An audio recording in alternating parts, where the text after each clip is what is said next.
এখানে আমি কতগুলো নাম লিখেছি, এবার বেঙ্গলি, ম্যাথ, ইংলিশে কতগুলো নাম্বার দিয়েছি। এবার এখানে টোটাল বার করব। টোটাল মানে কি সাম, তাই তো। ইকুয়াল SUM, সাম, first bracket open.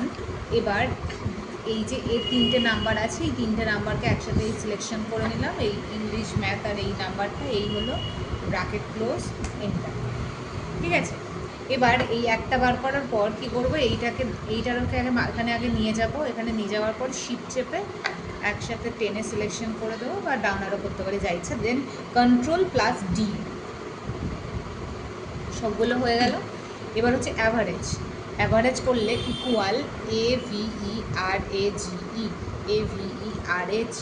Average, first bracket open. এই তিনটে নাম্বারের অ্যাভারেজ বার করব। তো সেম এখান থেকে এই তিনটে নাম্বার একসাথে এই সিলেকশন করলাম, তিনটে নাম্বার 1 2 3 দিয়ে ব্র্যাকেট ক্লোজ, এন্টার। এই অ্যাভারেজ বেরিয়ে গেল। এবার হচ্ছে পার্সেন্টেজ বার করব। পার্সেন্টেজ, তো পার্সেন্টেজ বার করতে গেলে যেটা করতে হবে, ইকুয়াল এই টোটালের ওপর পার্সেন্টেজ বার করবো। টোটাল ডিভাইডেড বাই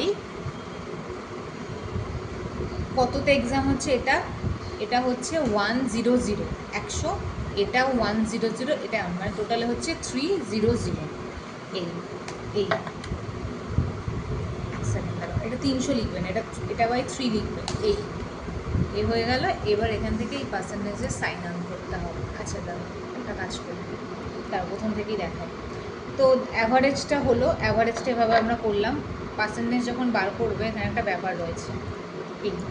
এবার দেখো, পার্সেন্টেজ যখন করবে এরমভাবে করবে, ইকুয়াল টোটাল ডিভাইডেড বাই, এখানে কটা সাবজেক্ট, 3টে সাবজেক্ট, তাই এখানে দেবো কত, 300। টোটাল ভাগ 300, ঠিক আছে, এন্টার।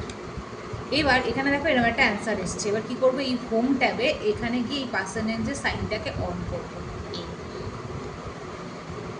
এবার এটাকে একসাথে সিলেকশন করে দিয়ে Ctrl+D, পার্সেন্টেজ বেরিয়ে গেল। এই পার্সেন্টেজের সাইনটা ইউজ করতে হবে তোমাকে, কারণ এটাতে অটোমেটিক্যালি ক্যালকুলেশন করা থাকে, করা আছে ওটাতে। চলো